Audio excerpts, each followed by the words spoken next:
A book review of The Devils by Joe Abercrombie. This is the hardcover copy that I did purchase myself, but I read it as a tandem read between the physical ARC and the audiobook, which I bought the audiobook myself as well, and I absolutely thought that was the funnest way to read it. Full disclosure, I also had a NetGalley e-ARC that I didn't end up utilizing, but just for full transparency, I also did receive that from Tor and NetGalley as well. So thank you to everybody for the free copies prior to release, and I think the audiobook is one of the best ways to read this book. The audiobook stats should be on the screen at this point. They stuck with the same narrator as the other books in the First Law trilogy, which was an epic move that I 100% approve of. And I really, really recommend doing a tandem read on any and all of Joe Abercrombie's reads because the audiobook narrator is just absolutely superb.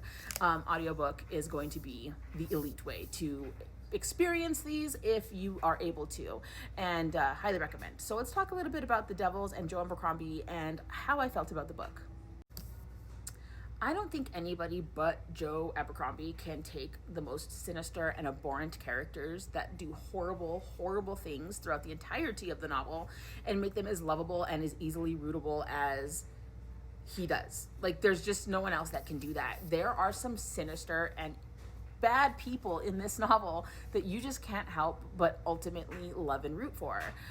If you are wondering where to start with Joe Abercrombie and if The Devils is a great place, I did recently make a reading list video, which I will tag down below, but don't worry, that's only if you want to watch it. I'm here to tell you The Devils is a great place to start with Joe Abercrombie. This is a whole new series of interconnected stories that this same group of miscreants are going to go out and solve different things. So this is the first one, and it is a whole new world set apart from the First Law series that he has written. This is set in a alternate type of England. Joe Abercrombie is from Bath, England, so that makes sense, and it is so much fun.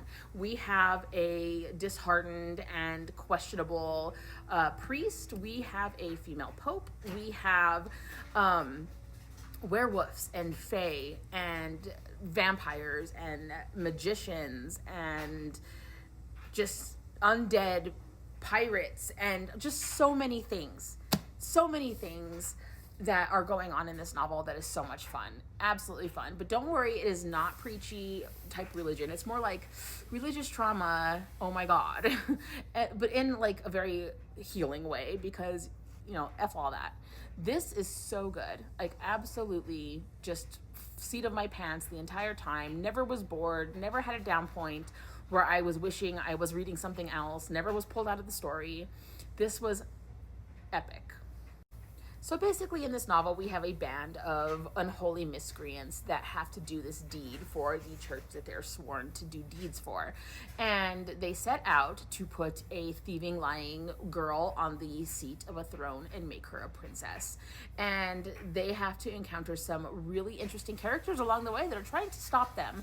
And there are battles, there is gore, there is blood, there is magic, and there is so much good stuff in this novel. There are so many good characters, you guys. Like, these characters are going to go down to some of my favorite characters I've ever read.